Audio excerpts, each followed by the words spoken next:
If the case goes to trial, typically the cop's determination at the scene is not admissible. So how's fault divided? The first place it's divided typically is the cop shows up and he looks around and he says, what happened?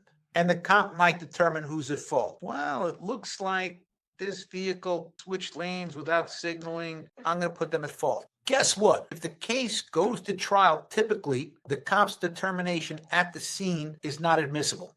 His ultimate opinion on fault or division of fault is not admissible. But the typical report that you see after an accident, it's not admissible. But the insurance carrier, they're the second ones that are going to determine fault.